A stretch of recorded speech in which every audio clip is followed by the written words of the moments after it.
The galactic fleet blocked Earth's borders, but humans had different plans.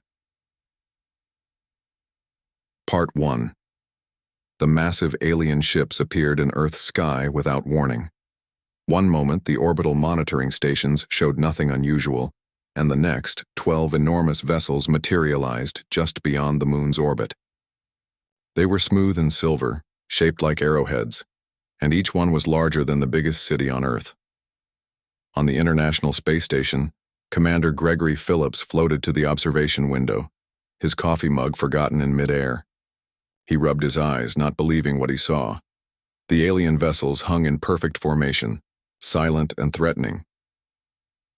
"Houston, please confirm what I'm seeing," Gregory said into his comm unit, his voice steady despite his racing heart. There was a long pause before Mission Control responded. "We see them too, Commander. Stand by for instructions." Within hours, every television, radio, and digital device on Earth broadcast the same message. A tall, insect-like alien with shimmering blue skin appeared on screens worldwide. Its multiple eyes blinked in an unsettling pattern as it spoke in perfect English. "People of Earth, I am Ambassador Zixtral of the Galactic Confederation. Your planet is now under quarantine. No ships will be permitted to leave your solar system. Any attempt to break this blockade will result in immediate destruction." The creature's mandibles clicked together before it continued. "Your species has been deemed unpredictably creative and therefore dangerous to the established galactic order. Until humanity proves itself sufficiently civilized, Earth will remain isolated from interstellar affairs." The message repeated in every language. On Earth, panic spread across the globe. In Washington, D.C., the president called an emergency meeting of world leaders. In Moscow, military forces went on high alert. In Beijing, scientists worked frantically to understand the alien technology.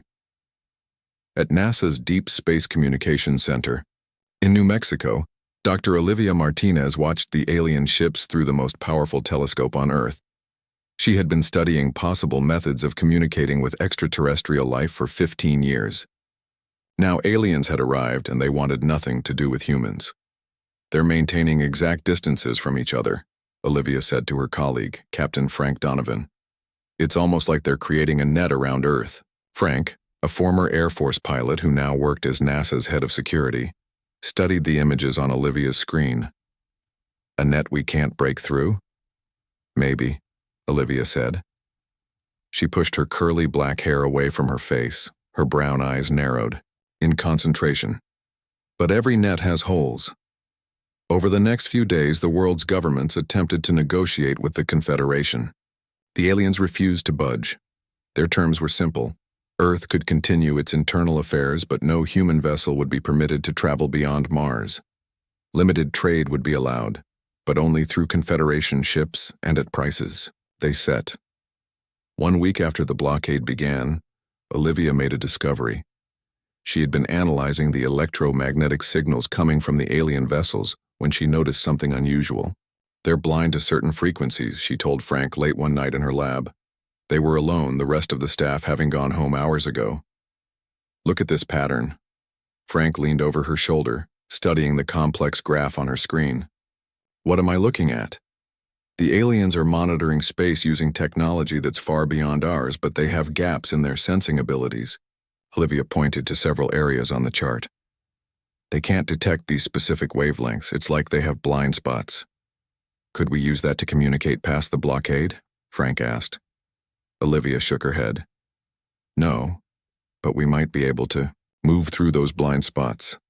Their ships are positioned perfectly to block conventional space travel, but if we could develop a propulsion system that operated on these frequencies..." She trailed off, her mind racing with possibilities. "We could slip right past them," Frank finished her thought. "But who do we tell? The world governments are in chaos. If word gets out that we're trying to break the blockade..." "We tell no one yet," Olivia decided. "We need more information first." The next day, Olivia requested a meeting with NASA's director, Dr. Alan Foster. In his office, with security protocols at maximum, she shared her theory. "The Confederation thinks they've trapped us," she explained, "but they don't understand how humans respond to being caged." Dr. Foster rubbed his gray beard thoughtfully. You're suggesting we could develop technology to bypass their blockade? Based on your observations of their blind spots? Yes, Olivia said confidently. They're advanced, but they're not perfect. They have limitations just like any species. The risks are enormous, Dr. Foster warned. If we're caught attempting to break their blockade, they might do worse than isolate us. And if we do nothing? Frank asked. We become prisoners in our own solar system. They're already demanding trade terms that will drain Earth of resources within decades. 3 days later, in a secure underground facility beneath the Rocky Mountains, Olivia and Frank met with a small group of the world's top scientists and military strategists. The meeting was not officially sanctioned by any government. It was a gathering of individuals who understood what was at stake. General William Cooper, a stern man with a reputation for unconventional thinking, addressed the room. What we're discussing here is potentially humanity's only chance. If Dr. Martinez is correct, we may be able to develop technology that allows us to bypass the Confederation's blockade. Why not just try to negotiate better terms? Asked Dr. Sofia Diaz, a renowned diplomat. Because they're not here to negotiate, Olivia replied. They're here to contain us. They fear what humans might become if we join the galactic community. So instead of proving we're not a threat, we're going to break their rules? Dr. Diaz asked skeptically. They've already decided what we are, Frank said. They didn't come to meet us. They came to cage us. As the debate continued, Olivia walked to the window that overlooked the massive underground hangar. Engineers were already at work, building a test vessel based on her initial designs. The project had no official name yet, but in her mind she called it Mockingbird, a creature known for its ability to mimic and adapt. They don't think we're dangerous because we're violent, Olivia whispered to herself as she watched the workers below. They're scared because we solve problems in ways they never imagined possible. Outside, high above the facility and far beyond, Earth's atmosphere, the alien ships maintained their perfect formation, unaware that their perfect blockade had already begun to crack. The galactic fleet blocked Earth's borders, but humans had different plans. Part 2. 6 months passed since the alien blockade began. Life on Earth changed dramatically. Food shortages appeared in many countries as trade with the Confederation proved costly. The aliens demanded rare metals and water in exchange for their advanced technology, most of which they carefully limited to prevent humans from understanding how it worked. In cities across the world, people lined up for basic supplies. Some blamed their governments for not fighting back against the aliens. Others formed cults that worshipped the Confederation as gods who had come to test humanity. Riots broke out in major cities, and a general feeling of hopelessness spread. Deep beneath the Rocky Mountains, however, a different mood prevailed. The underground facility, now officially called Project Mockingbird, had grown into a small city. Over 300 scientists, engineers, and military personnel worked there, in complete secrecy. Their families had been told they were working on diplomatic missions or had been transferred to classified locations. Major Allison Wright walked through the main engineering bay, her boots echoing on the metal floor. At 37, she had already been one of the Air Force's top test pilots before being recruited to lead Mockingbird's flight operations. Her short blonde hair and stern expression gave her an air of authority that even the civilian scientists respected. "How's progress today?" she asked Chief Engineer Paul Rogers, who was bent over a complex array of equipment. Paul straightened up, rubbing his lower back. He hadn't slept in nearly 20 hours, and it showed in the dark circles under his eyes. "We've made a breakthrough with the propulsion system," he said, his voice excited despite his exhaustion. "Come see." He led Allison to a sealed chamber, where a small spherical device floated in the center. It was about the size of a basketball and glowed with a soft blue light. "That's the heart of our engine," Paul explained. "It generates a field that allows our vessel to resonate at the exact frequencies the aliens can't detect."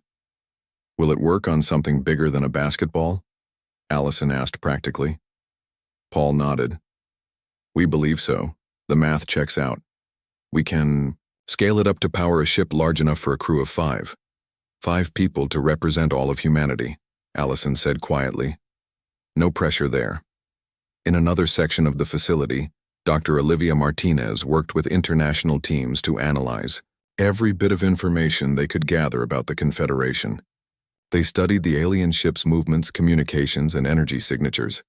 "They're so structured," Olivia said to Frank Donovan as they reviewed the latest data. "Everything they do follows predictable patterns." Frank, who now served as head of security for Project Mockingbird, nodded. "That might be their weakness. They don't adapt quickly to new situations." "Exactly," Olivia agreed.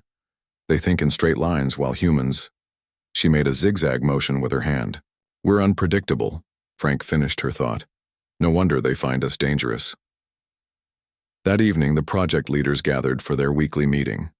General William Cooper had aged visibly since the project began. The stress of keeping such a massive operation secret from both the aliens and most of Earth's governments weighed heavily on him. "We have 90 days before our next progress report to the United Nations Security Council," he reminded everyone. "They're getting impatient.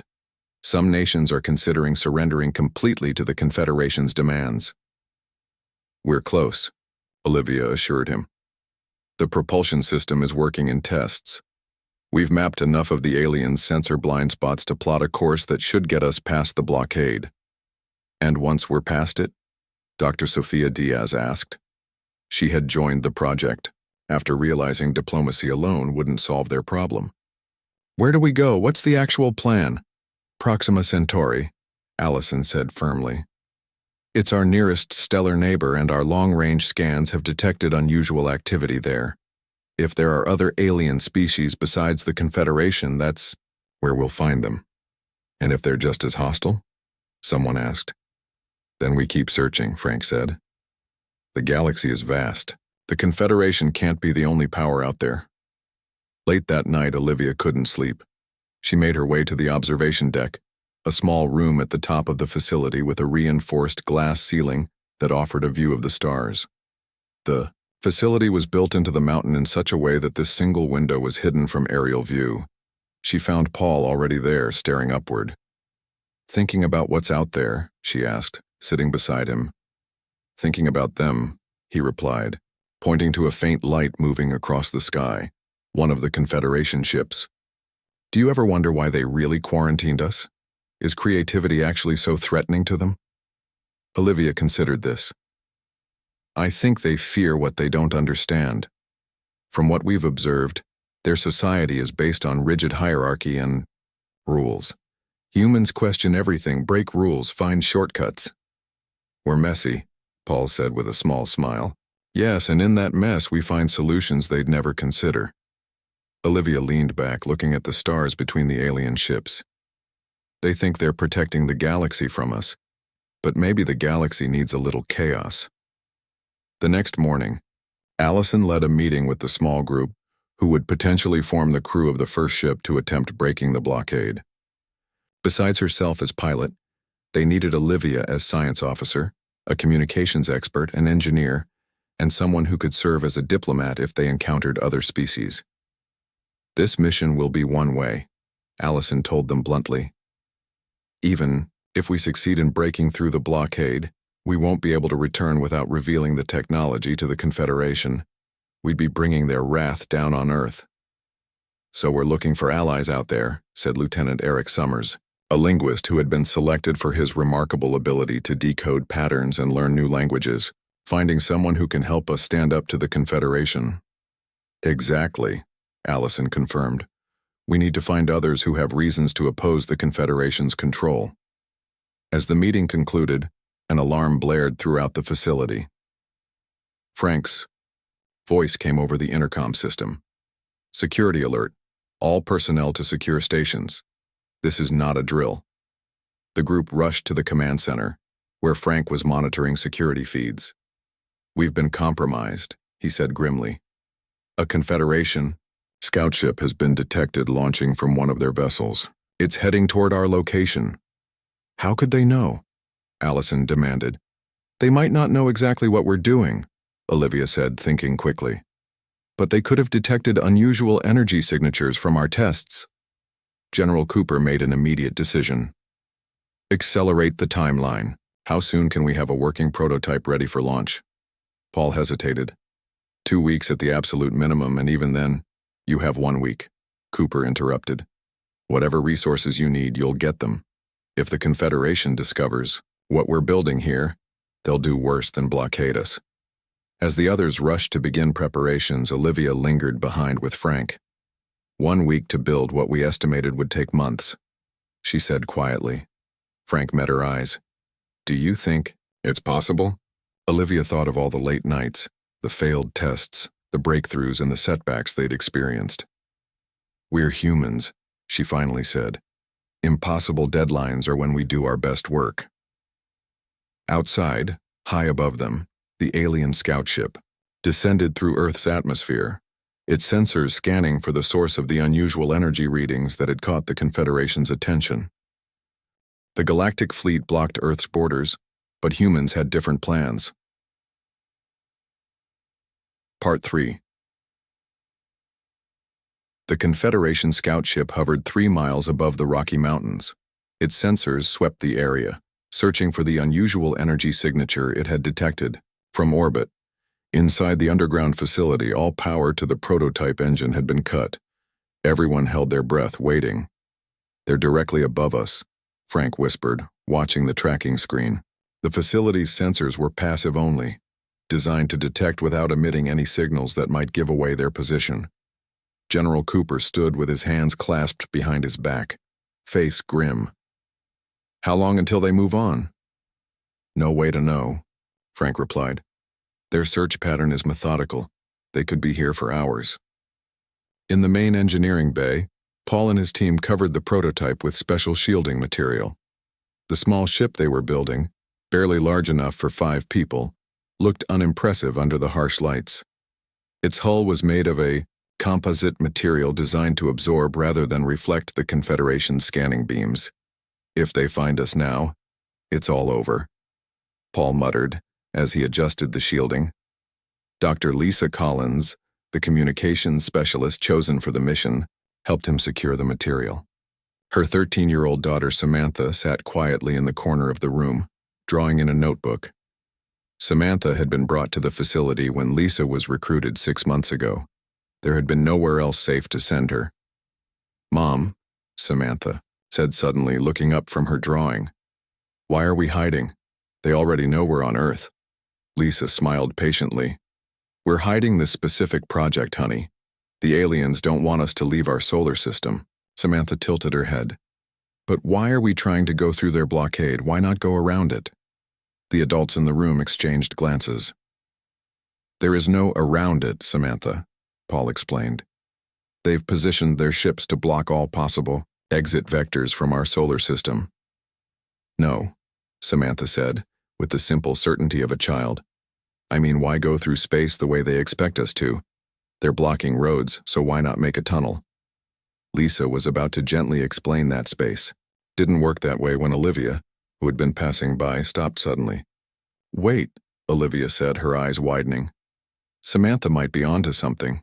She hurried to Samantha's side and looked at the girl's drawing. It showed the Earth, the alien ships forming a sphere around it, and a small human ship diving beneath. The sphere rather than trying to go through it. Not a tunnel through the ground, Olivia said slowly, excitement building in her voice. A tunnel through reality. She turned to Paul. Remember Dr. Victor Ramirez's theories on dimensional folding? Everyone dismissed them as impractical, but what if that's our answer? We don't try to slip past the Confederation ships in normal space. We fold space itself for a brief moment. Paul's tired face lit up with understanding. Creating a temporary shortcut that bypasses their blockade entirely. Within an hour, Dr. Victor Ramirez was brought into the conversation via a secure channel. The thin, nervous scientist had been working in a separate facility in New Mexico, theorizing about alternative methods of space travel. It's not about traveling faster than light, Victor explained to the team gathered around the conference table. It's about taking a shortcut through dimensions. Imagine space as a piece of paper. Normally, to get from point A to point B, you travel across the paper. But if you fold the paper, you can connect those points directly. Can it be done with our current technology? General Cooper asked. Victor hesitated. Theoretically, yes. The math supports it. But we've never built a device capable of actually folding space-time. The energy requirements would be— We have the energy, Paul interrupted. The prototype engine generates more than enough power. We just need to redirect it. And the Confederation? Allison asked. Would they detect this fold in space? They might detect the energy buildup, Olivia said thoughtfully. But the fold itself would exist partially outside normal space-time. By the time they realized what was happening, our ship would already be gone. Above them, the scout ship finally moved on, continuing its search pattern away from the facility. Everyone breathed a sigh of relief, but they knew it was only temporary. The Confederation was now actively searching for something unusual on Earth. Over the next 5 days, the facility became a hive of frantic activity. Victor Ramirez arrived in person to oversee the installation of what they now called the Collins-Ramirez Fold Generator, in honor of Samantha's inspiration. The device looked deceptively simple, a ring of specialized crystals surrounding a central core that pulsed with blue-white energy. The fold will only last for seconds, Victor warned as they connected the generator to the ship's power systems. And the ship can only travel a limited distance, perhaps a few light hours at most. Not nearly far enough to reach Proxima Centauri in one jump, but enough to get beyond their blockade, Allison said. Once we're clear, we can make multiple jumps, staying ahead of any pursuit. On the 6th day, they were ready for the first test. A small drone equipped with a miniature version of the fold generator was prepared for launch from a hidden exit in the mountainside. All we need is proof of concept, Olivia told the team. If the drone can disappear from all sensors and reappear at the target coordinates, we'll know it works. The drone was a simple sphere about the size of a basketball. It contained the fold generator, power supply, and basic navigation systems. The test target was a point 10 kilometers away, far enough to prove the concept but close enough to recover if something went wrong. Everyone gathered in the control room as the countdown began. On the monitors, they could see the drone hovering in the launch chamber. 5, 4, 3, 2, 1, engage, Paul said, his finger pressing the activation button. For a heart-stopping moment, nothing happened. Then the drone shimmered, its outline becoming blurry and vanished. All sensors showed it had completely disappeared. Start the clock, Olivia said tensely. If the calculations are correct, it should reappear at the target coordinates in exactly 3.7 seconds. The room was silent as they watched the timer. 1 second, 2 seconds, 3 seconds. There, Frank shouted, pointing to another monitor showing the recovery zone. The drone had appeared exactly where it was supposed to be, hovering quietly as if nothing unusual had happened. More importantly, a quick check of their long-range sensors showed no reaction from the Confederation ships. They hadn't detected the test. The room erupted in cheers and embrace. Even General Cooper allowed himself a smile. It works, he said simply. That night, as the team celebrated their success, Olivia found Samantha in the recreation area, still drawing in her notebook. You know, Olivia said, sitting beside the girl, you may have just saved humanity with your question. Samantha looked up and smiled. Grown-ups sometimes think too hard about problems. Sometimes the simple answer is the right one. In orbit above Earth, the Confederation ships maintained their perfect blockade, unaware that humans had found a way not to break through their barrier, but to step around it entirely. The countdown to the real mission had begun. Commander Karen Foster, who would lead the actual mission, gathered the 5 chosen crew members in a private meeting room. In 3 days we launch, she told them. If we succeed, we'll be the first humans to travel beyond our solar system, and the first to make contact with alien species besides the Confederation. If we fail— She didn't need to finish the sentence. Won't fail, Allison said firmly. We get one shot at this, and that's all we'll need. The Galactic Fleet blocked Earth's borders, but humans had different plans. Part 4. The final preparations for launch day moved at lightning speed. The ship, now named Defiance, received its last upgrades and supplies. It was small compared to the massive Confederation vessels, about the size of a commercial airplane. with sleek lines and a dark hull that absorbed light rather than reflected it. Inside, the living quarters were cramped but efficient. 5 acceleration couches faced the main control panels. Behind them was a small laboratory, a tiny galley, and sleeping pods that resembled coffins more than beds. The ship had been designed for function, not comfort. The crew spent their final hours on Earth saying goodbye to loved ones through secure video calls. No family members except for Samantha were allowed in the facility itself. The risk of security breaches was too great. Commander Karen Foster recorded her final message to her husband and 2 sons. "I don't know when or if I'll see you again," she said, her voice steady despite the emotion in her eyes. "But what we're doing might save everyone. Remember that I love you, always." Captain Daniel Howard, the ship's pilot, had no family left on Earth. At 37, he had dedicated his life to flying experimental aircraft before being recruited for Project Mockingbird. He spent his final hours studying the fold generator's control systems, determined to master every aspect of the new technology. Olivia would serve as the ship's science officer, with Frank handling security. The 5th crew member was Dr. Linda Chen, a brilliant linguist and anthropologist who had studied the limited information they had on the Confederation's language and culture. If they encountered other alien species, Linda would be essential for establishing communication. At midnight, General Cooper called the crew for a final briefing. His face looked drawn and tired in the harsh light of the conference room. "The Confederation ships have increased their patrol activity," he informed them. "We believe they suspect something, but don't know exactly what or where. This means your launch window will be even tighter than we planned." He pulled up a holographic display showing the positions of the alien vessels. "You'll have exactly 7 minutes when their patrol pattern creates a small gap in their sensor coverage. That's your window to activate the fold generator and disappear." "If they detect us before we can activate the fold," Frank asked, "then the mission fails and this facility will be destroyed," Cooper said bluntly.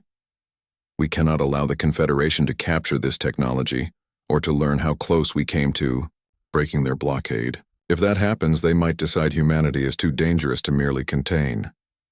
The room fell silent as everyone absorbed the implications.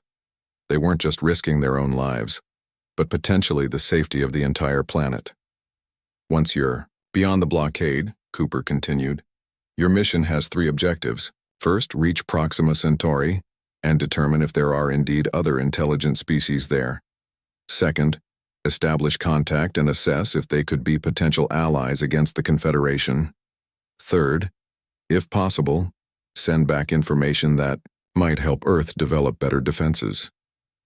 "How do we send information back if we can't return?" Linda asked. "Dr. Ramirez has modified a set of quantum-entangled communication devices," Cooper explained. "In theory, they should allow instantaneous communication regardless of distance, but they're experimental and may not work once you're too far from Earth." 3 hours before launch, the crew changed into their flight suits, simple dark blue, jumpsuits with the Mockingbird Project patch on the shoulder. The patch showed a bird in flight with Earth behind it, surrounded by stars. As they prepared to board the ship, Samantha Collins appeared in the hangar, escorted by her mother. "I wanted to give you something," she said, holding out 5 small, origami birds. "They're mockingbirds, one for each of you." The crew members each took one of the carefully folded paper birds. Olivia knelt down to Samantha's level. "Thank you," she said. "We'll keep them with us to remind us of home." Daniel tucked his origami bird into a small pocket on his flight suit.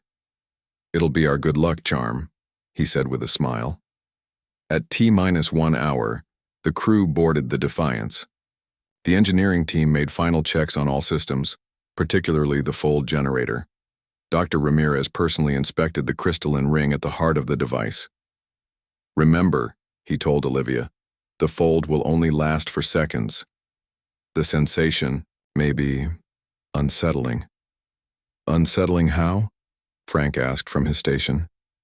"No one has ever experienced dimensional folding before," Ramirez admitted. "In theory, you shouldn't feel anything since the fold happens outside normal space-time. But if You do feel something, he shrugged helplessly. We'll take detailed notes, Olivia promised with a wry smile. At T-minus 30 minutes, the hangar began to clear as non-essential personnel evacuated to safe distances. The massive mountain doors above the ship began to open, revealing a slice of night sky. Launch control to Defiance, came the voice of Paul Rogers through the comm system. All systems are green. Fold generator is stable and ready for activation on your command. Launch window begins in 27 minutes. Defiance to launch control. Copy that, Karen responded, her hands moving across the control panel as she ran through the pre-launch checklist. All crew are secured and ready. In the Confederation command ship orbiting Earth, Ambassador Zixtral received an alert from one of the sensor officers. Unusual energy readings from the planet's surface, the officer reported, mandibles clicking nervously. Pattern matches the anomaly we detected 6 days ago, but stronger. Location? Zixtral demanded. A mountain range in the northern hemisphere.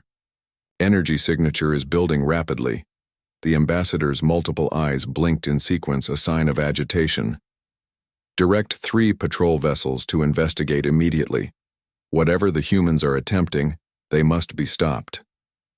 Back on Earth, in the underground facility's control room, alarms suddenly blared. Confederation ships are changing course, a technician shouted. 3 vessels breaking formation and heading directly toward our position. General Cooper's face hardened. How long until they're in range? 11 minutes, sir. And our launch? Window? Begins in 17 minutes, lasts for 7. Cooper turned to Paul. We need to move up the launch. Can the ship handle an immediate departure? Paul hesitated for only a second. The fold generator needs time to build up power for maximum efficiency, but yes, they can launch now. The jump distance might be reduced, but they should still clear the blockade. Do it, Cooper ordered. He opened the comm channel to the ship. Defiance, this is Cooper. Confederation has detected our energy signature and is sending ships to investigate. Launch immediately. Repeat, launch immediately. Inside the Defiance, the crew exchanged tense glances. Daniel's hands flew over the controls, activating the main engines. Defiance copies, Karen replied calmly. Initiating immediate launch. Activating main engines and preparing fold generator. The ship hummed to life, lifting slowly from its cradle in the hangar bay. As it rose through the mountain doors and into the night sky, the stars above seemed to welcome it. Fold generator. At 60% power and rising, Olivia reported, watching the blue energy pulsing through the crystalline ring. We can activate at 80% for a reduced jump, but I recommend waiting for full power if possible. How long to full power? Karen asked. 3 minutes, 20 seconds. Daniel checked the tactical display. Confederation ships will be in weapons range in 7 minutes. If we wait for full power, we'll still have a 4-minute window to execute the fold. Then we wait, Karen decided. I want our first jump to take us as far from Earth as possible. The Defiance climbed higher into the atmosphere, its stealth systems working to minimize its signature. The crew felt the weight of history on their shoulders. They were about to become the first humans to attempt travel beyond their solar system, and the first to directly defy the Confederation's blockade. Fold generator at 90%, Olivia announced, coming up on full power in 1 minute. Frank watched the tactical display intently. Confederation ships are accelerating. They've definitely detected us. Karen's voice remained steady as she addressed her crew. Whatever happens in the next few minutes, remember that Earth is counting on us. We are the Defiance and we will not fail. Above them, the stars beckoned, and somewhere among them perhaps waited allies who could help humanity break free from the Confederation's control once and for all. The Galactic Fleet blocked Earth's borders, but humans had different plans. Part 5. Fold generator at full power, Olivia announced, her voice steady despite the tension filling the Defiance's bridge. The crystalline ring pulsed with intense blue-white energy, creating strange shadows across the crew's faces. Confederation ships now 5 minutes from weapons range, Frank reported from the tactical station. They're broadcasting warnings on all frequencies. Through the ship's communication system came the alien voice of Ambassador Zixtral. Human vessel, Power down immediately. Your actions violate the terms of quarantine. Comply or face destruction. Commander. Karen Foster ignored the message. All crew secure for dimensional fold. We don't know exactly what this will feel like. The 5 crew members tightened their harnesses. Daniel's hands moved across the flight controls with practiced precision. Course. Set for first jump coordinates, he confirmed. Ready on your command. Karen took one last look at the view screen showing Earth below them, beautiful and blue. Then she nodded firmly. Activate fold generator now. Daniel pressed the activation sequence. For a moment, nothing seemed to happen. Then the blue-white energy from the crystalline ring expanded outward, surrounding the ship in a shimmering field. Energy buildup at maximum, Olivia called out, reading the rapidly changing displays. Fold initiating in 3, 2, 1. The universe outside. The ship suddenly appeared to bend. The stars stretched into lines of light, and a strange sensation washed over the crew. Not quite pain, but a feeling that they were being pulled in multiple directions at once while remaining perfectly still. Frank gasped. What is that? We're experiencing the fold from inside, Olivia explained, her scientific curiosity momentarily overwhelming her discomfort. We're partly in normal space and partly elsewhere. The sensation lasted only seconds, though it felt much longer to the crew. Then, with a subtle shift that they felt more than heard, the Defiance reappeared in normal space. The star patterns on their view screens were completely different. Jump complete, Daniel announced, checking his instruments. We've traveled, my God, we're over 2 light days from Earth, well beyond the Confederation blockade. The bridge erupted in cheers and embraces. They had done it. The first humans to break through the alien quarantine. The first to travel beyond their solar system. Karen allowed the celebration for a few moments before bringing everyone back to focus. Status check on all systems, she ordered. Olivia examined the fold generator readings. The generator is stable but needs 4 hours to recharge before our next jump. We used more power than expected. Any sign of pursuit? Karen asked Frank. He studied the long-range sensors.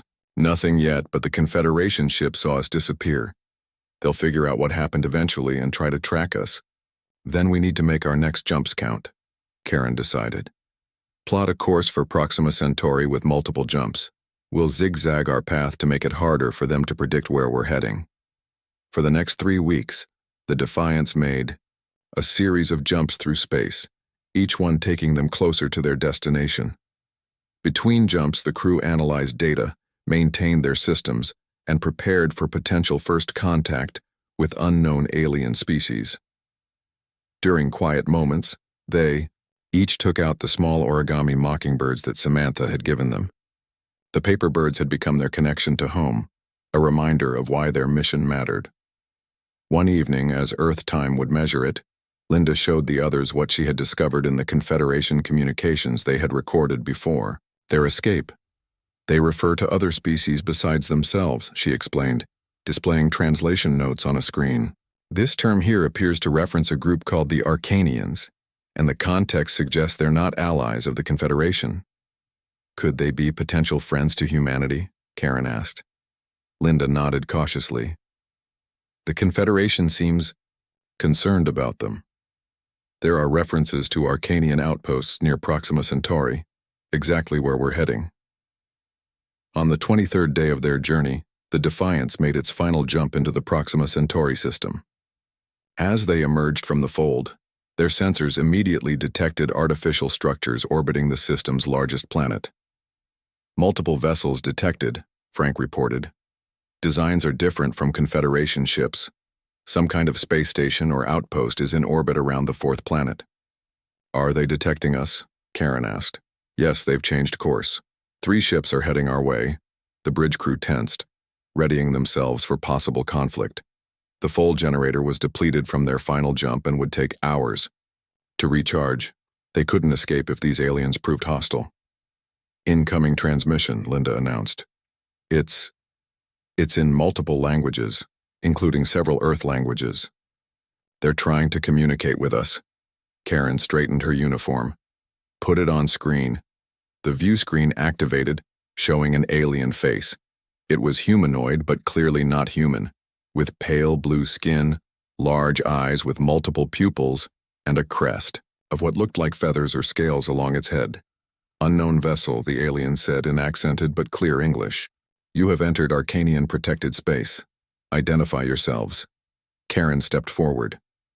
I am Commander Karen Foster of the Earth vessel Defiance.